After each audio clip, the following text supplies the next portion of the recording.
So since we were last in the House of the Brain Lords, a few things have happened.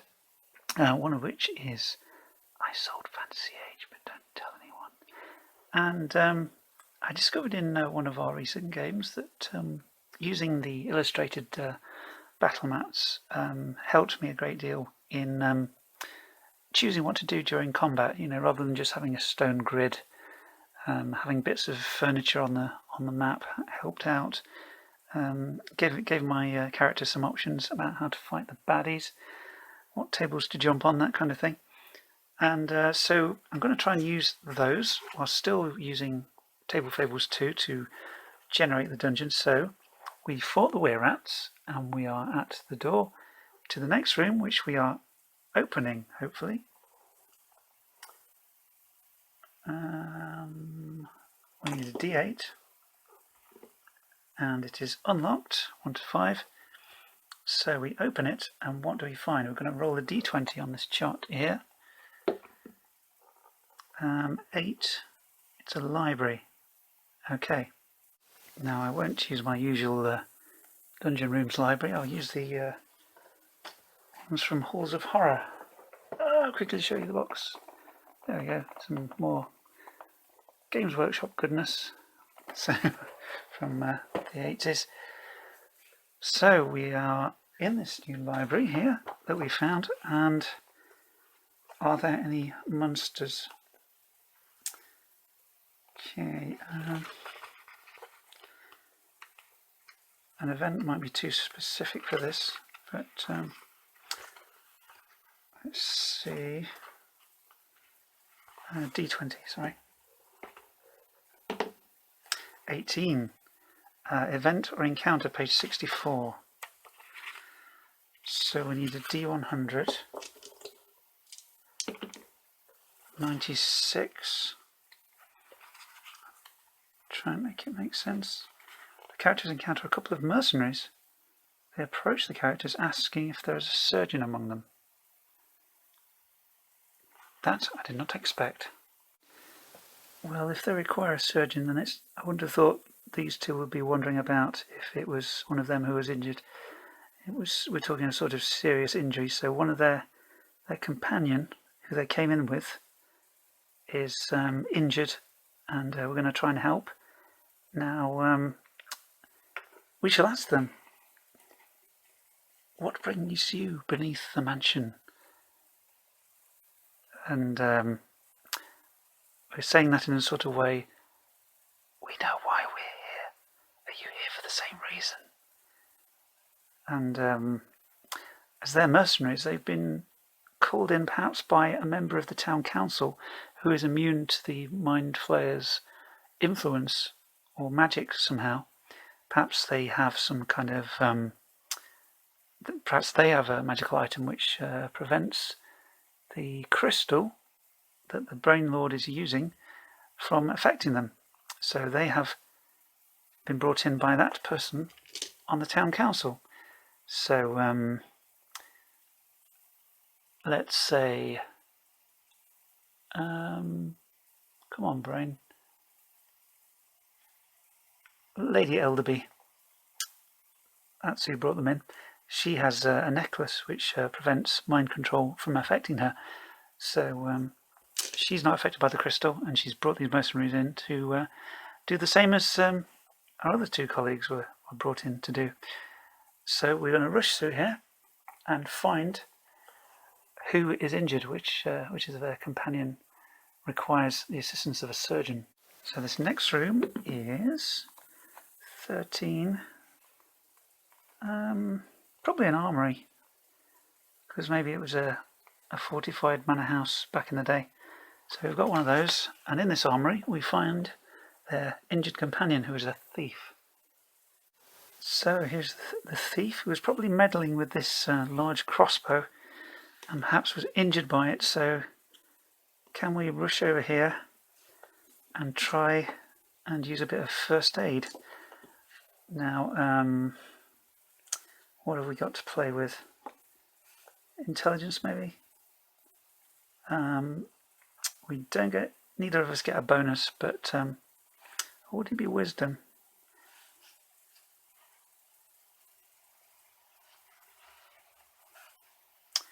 I think the bard gets a +1 to wisdom. Perhaps he can use a bit of common sense in how to patch up this injury. So let's say we get a +1, and we'll call it an average, maybe. Why not?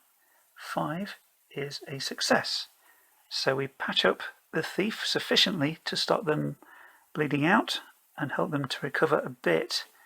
Now that will win us some favour with our new comrades, and potentially we've got quite a big party now.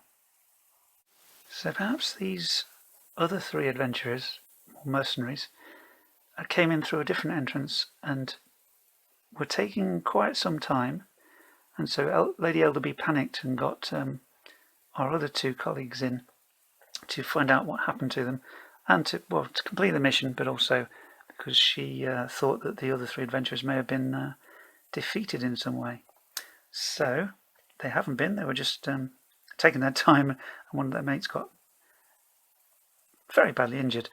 So we're going to head off, all 5 of us now, and yeah, we'll find out what room comes next. So we're going to do another D20 to give us a clue. 18 again. Oh no, not again.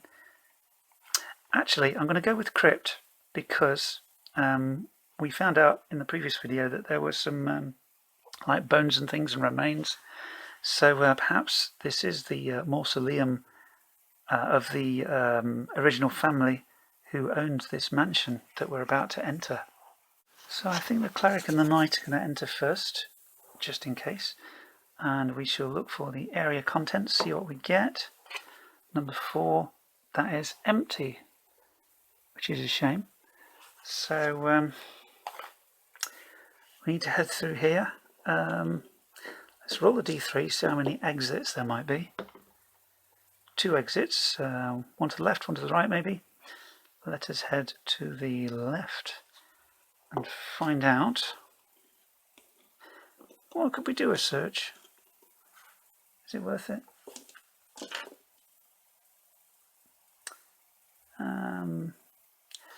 Let's see on a critical success we can find something.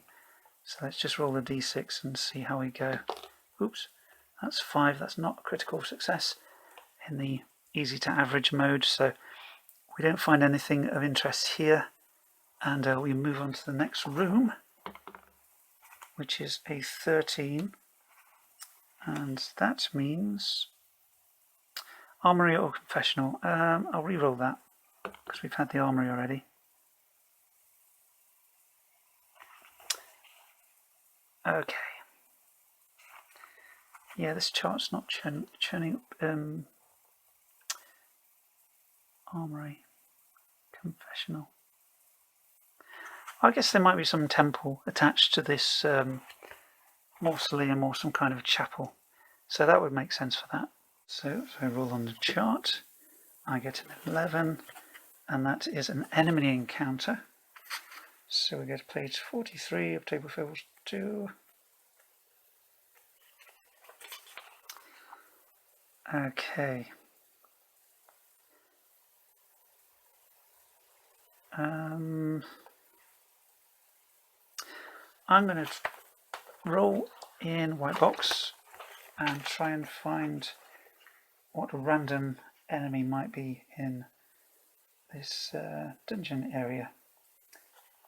Am I? Where's the chart? No, I'm not.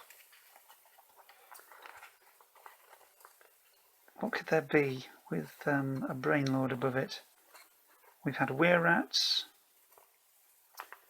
I think I need the other white box, don't I? Yeah, I'm a bit more familiar with this one. We've got some nice encounter levels here for underground monsters. So let's just roll the d12, and that's a 6. Some orcs, perhaps. Mercenaries of the Brain Lord.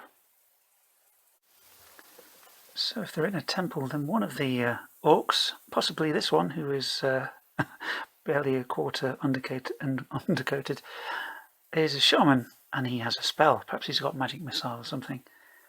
And we're going to go with initiative. The hey, it's going to be a fight, isn't it?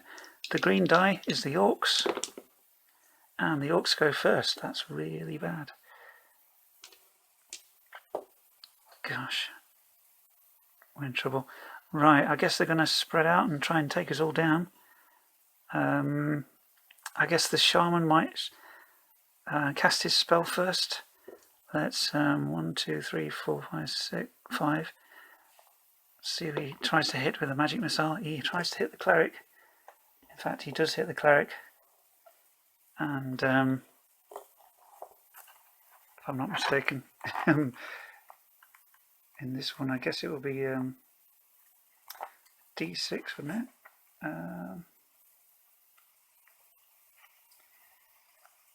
Oh, please tell me they've got magic missile in here. Okay, let's go with the other white box, so I know what I'm doing.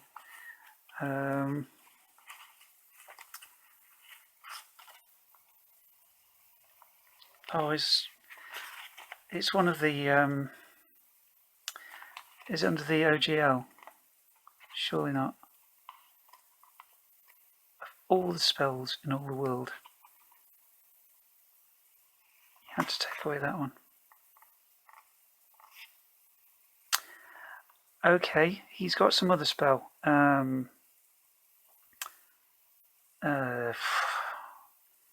Which of these would be any of use to him? Hold person, why not? I'm always using that these days. I'm looking. They must have magic missile. Where's the fun in that? Why? What's he? Okay. I'm not going to do hold person again. I'm fed up with that. He's got no idea.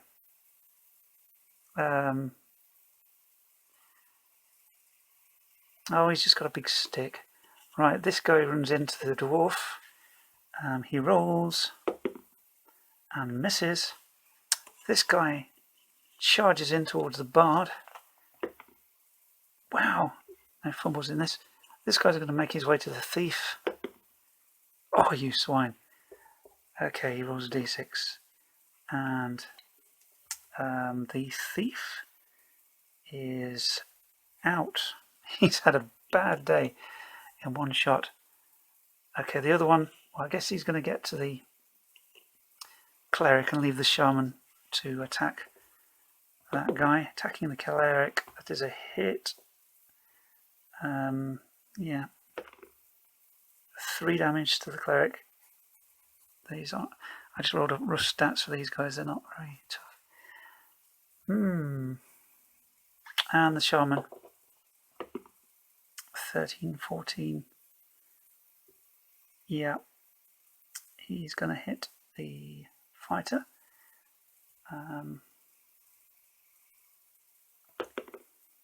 4 damage to him. He is down to 3. Let's say that the crystal is in the eye of the statue, because if we don't finish this adventure soon, we shall all be dead. Okay, they've all attacked. We're going to fight back. Some of us are. The dwarf attacks and gets a 10. He needs a 13. He's missed. The bard will charge over here and attack this guy. Not with that, he won't. The fighter, that's rubbish. And the cleric will attack. And miss. Yeah, it's got TPK written all over it, hasn't it? Okay, let's work our way around the orcs. That's a hit for the dwarf. These are going to get absolutely massacred. I overdid it with the enemies, didn't I? The next guy attacks the bard and misses. The shaman attacks and hits. Yeah.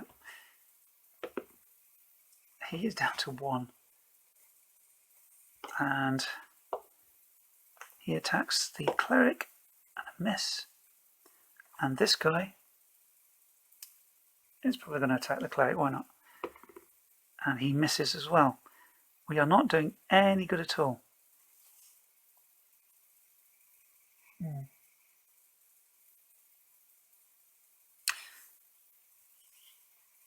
There's only one thing to do.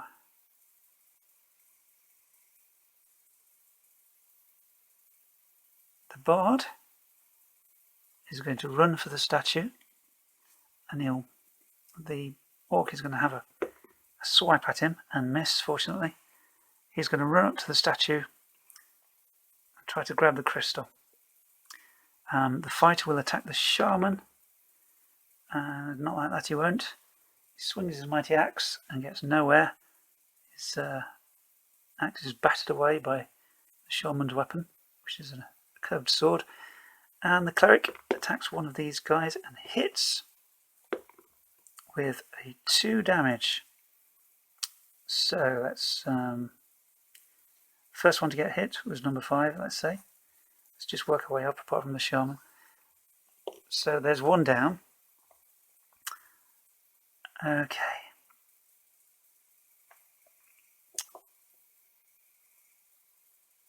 The shaman will continue attacking the fighter, and he'll probably shout, "Protect the crystal!" He swings for the fighter, misses. This guy goes to run after the bard. Deal with that in a moment. This guy also go to run after the bard, because this guy is busy attacking the cleric right now, and he misses. So can he get a shot on the bard before the next turn? Oh, your goodness. 3 damage. That is a nasty hit, but he's not defeated yet. Okay, at this point, the bard gets to the statue and gets to the gem. We'll deal with that in a moment. The cleric will attack him, and that's a good hit. 2. No, he's down to 1 now. And the fighter will attack the shaman and hit. That's rubbish, but he takes 2 off him. Okay, how is the bard going to do this? He's going to use, what has he got? He's not got a great, he's not got a lot, is what I'm trying to say. I'm going to give him an average skill roll on my skill tests. 5, that is a success. He grabs the gem and he's going to smash it. So this guy's going to attack the cleric and miss. The shaman is going to attack the fighter and hit. Oh my goodness, the fighter's down.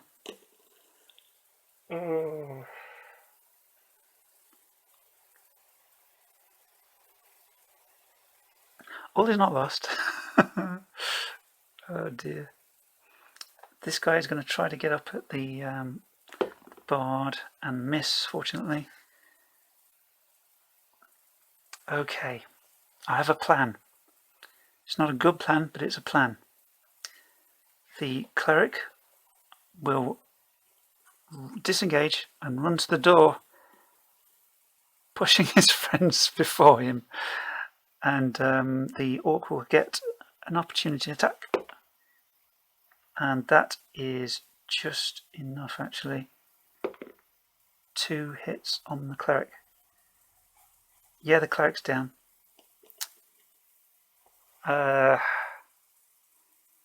So they are just collapsed in a heap outside the temple. I'll tell you what the bard's got. Electric hands. He dons his blue gloves. So what he's going to do, he's going to put both hands. He's going to leapfrog the orc by putting both his gloved hands on its head and pressing down hard, because that's what the harder you hit, the more pressure, the more damage the electric gloves do. So he basically punches down on the orc's head as he does leapfrog.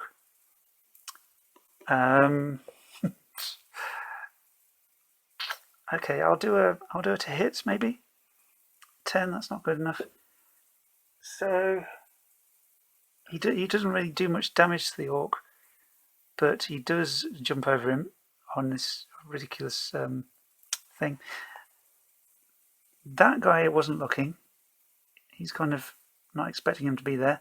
This guy was looking, and as he leaps down, he's going to do a swing.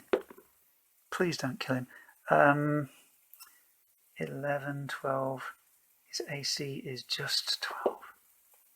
Please don't kill him. Okay, that's okay. He's down to 1 hit point. And at this point, as he dashes past, he will smack with his glove. He will try to just smack the shaman as he runs past. And that's a 19. So, I'm going to give it d6. 5 electrocution damage to the shaman. Excellent. He's fried, basically, as the bard heads to the door and slams it and tries to revive some of his colleagues. He's going to wedge his sword in the door and try and revive his mates here. So let's try and get them some hit points back. The fighter, he did go down, didn't he? I'm sure he did. So he will get 3 back. He's doing a lot of wound binding, so the fighter can then help bind everybody else's wounds. The cleric gets back 2. The dwarf gets back 3. He's back to full. And the thief gets back 2. So we are a mess of first aid right now. And we've wedged the door for the moment. We're going to wedge it more permanently by moving one of these sarcophagi in the way to block it completely as much as possible. And then we're going to run for it, because somewhere upstairs a council meeting just got very weird, and the council feast that was happening at the mayor's mansion erupts into total carnage as the council can see the mayor for what he really is, a brain lord, and there is much violence that kicks off as our heroes leave towards the Ball Hills to Lady Elderby's tower to collect their reward, which she happily gives to them and smiles with her alarmingly sharp teeth, and her raven flies down with its glowing red eyes and alights upon her arm, and she waves our heroes goodbye, and keeping under the shade of her doorway out of the setting sun. And our heroes will leave her to help Turbal rebuild under new leadership, and I'm sure everything will be fine from now on. Probably.